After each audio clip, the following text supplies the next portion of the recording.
Hello everyone! O yun, makikikain kami ngayon. Wala pa eh. Makikikain kami ngayon guys. Doon. Ulit. Hindi ako nag-entry. Anong hindi ako nag-entry? Hayaan mo na yan. Pwede na yan. Ayun guys. Makikikain kami ngayon. Ayun. Hinintay namin si Auntie Gloria. Umihila. Dito lang sa tabing bahay makikikain kami guys. Ano kayo ang pagkain doon? Ang tao-tao namin. Para hindi kami nananghalian. Para lang makakain. Hindi talaga ako nananghalian guys. Para makakain ako sa birthday. Para makarami naman ako. O, ano masasabi mo? Basta nagugutom ako. Kumain na lang tayo. Nagugutom daw. Gusto niyang kumain. Ayun guys. Oh. Mamaya na. Pag may utang na ulit ako. Ay! Ayun. Nagdodoble na ang aking baba. Asan? Kamukha mo na yung ano. Lain yung pangalan mo. Ano? Wala pala. Sino yan? Aba, meron pang gustong ipangalan sa akin. Dadagukan ko to. Sabi ko kay Dara, wag nang magbigay ng regalo. Sira yung binibigay niya. Ayun guys, lalakad na kami dito. Uy, kakain. Gaganyan-ganyan. Ayun guys. Ginagaya niya ang aking baba. Ayun guys. Basta dito lang. Ay, yung inimbita ng ano, mauna.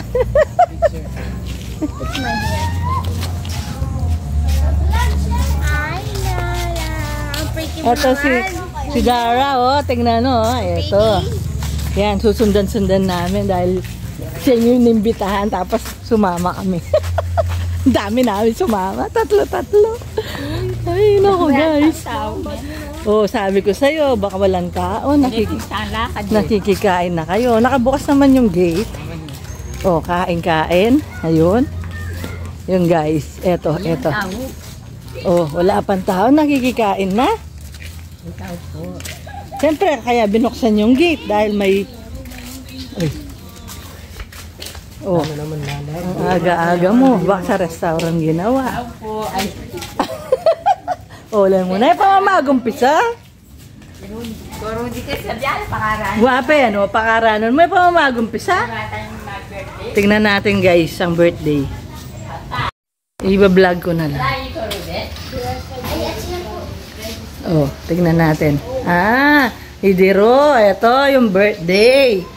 Ayan guys, oh. Hindi pa man nag-uumpisa. Ang aga-aga. Meron na kumakain. O, sige. O, karanon mo, Dar. Sabi ko na sa'yo, sobrang aga. Parang animation yung ano. Ang ganda ng cake. O, tapos may balon-balon pa. O, yun, happy birthday. O, panlalaki talaga yan. Kulay blue. Happy birthday! Karano na, happy birthday! Kaya karano na, buri natin 2:30. Buri na ano, 2:30 ang munta? Pangmato. Pangmato ah.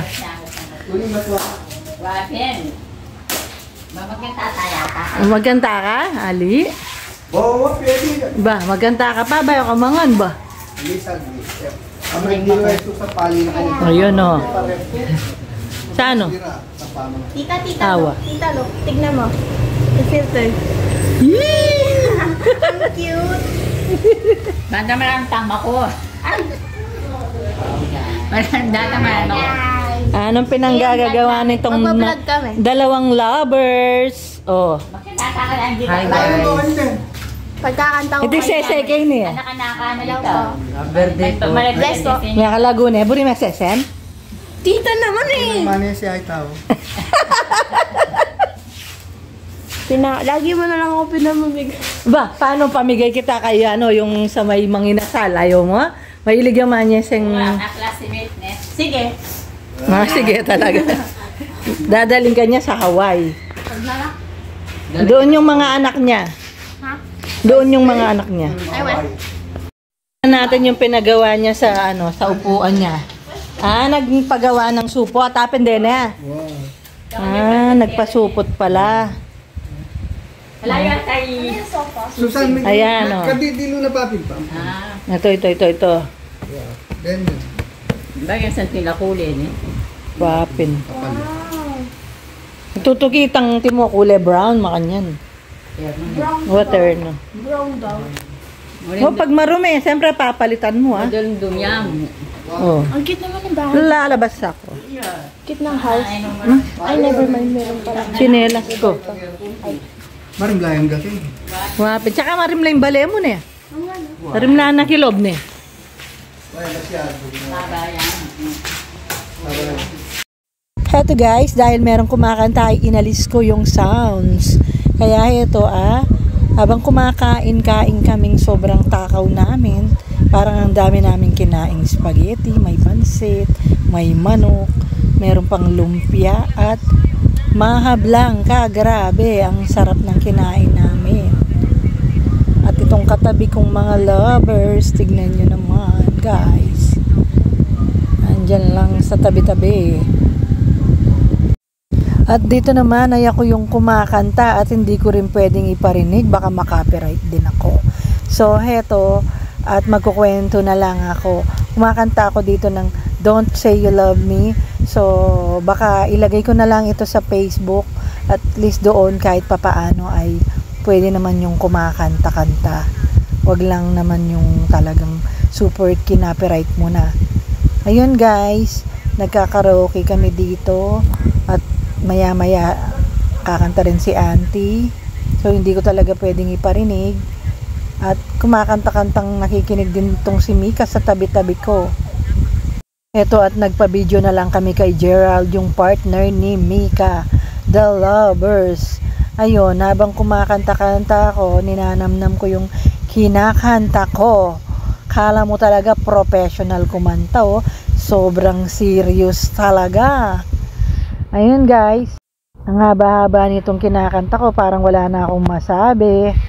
So, dito, matagal na kaming hindi nakikikain dito guys. Dati nung bata pa ako, yung wala pa akong asawa, lagi kaming nakikikain dito kapag ka merong handaan. Dati buhay pa yung asawa nung nandito.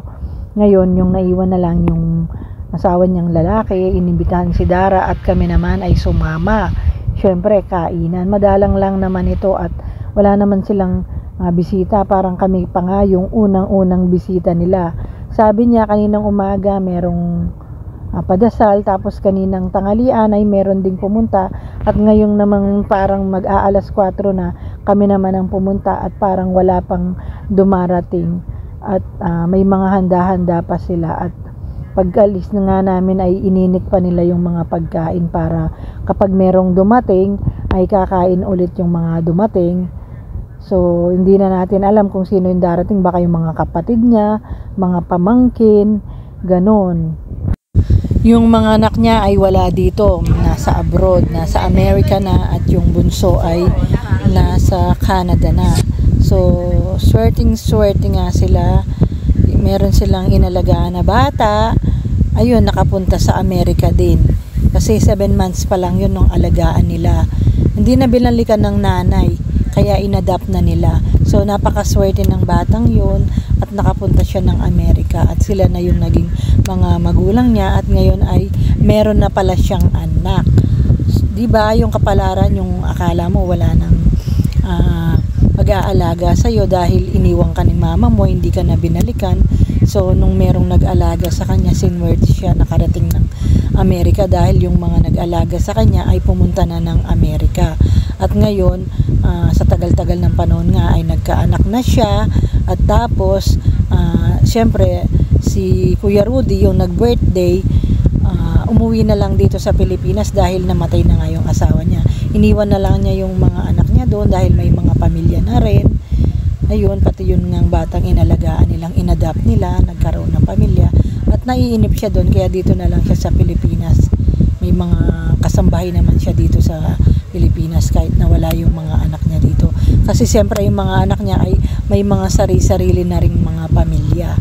Kaya ganun. Ayun, kahit papaano, kahit mag-isa lang siya, nagse-celebrate siya ng birthday niya. Total, nandito rin naman sa Mabalacat yung mga kapatid niya at mga pamangkin. Wala naman sila sa ibang lugar.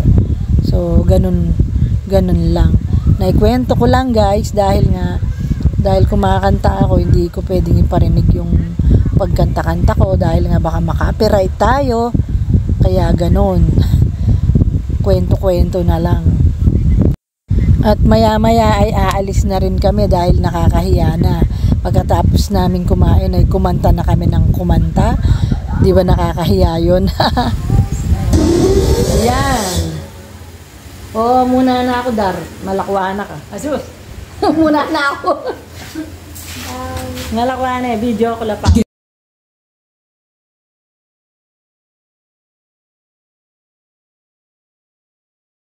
Thank you, Tel. So guys, tapos na kami nakikain guys. Muna na kami. Tingin salamin dito. Tingin salamin na. Patala na ala pang bisita. Ayun guys, dito lang sa kapitbahay yun. Nakikain kami. Ayun ang dalawang lovebirds. Lovebirds daw, lovebirds. Ayun. Ito lang, pang ano yan, 1, 2, 3. Parang 1, 2, 3 na bahay. Busog check. Busog. Oh, sulit ang hindi pagkain ng tanghalian. Ayun guys. Wala pa naman tao dito, parang bukas na yung gate. Patingin. Baka magpa-picture tayo. Meron ng tao? Picture taking. Oo, baka picture taking ngayon. Tingnan nyo, andyan na pala sabi ko na Ayun. May tao na pala dito sa kapilya, guys. Mag-aano kayo? Picturean?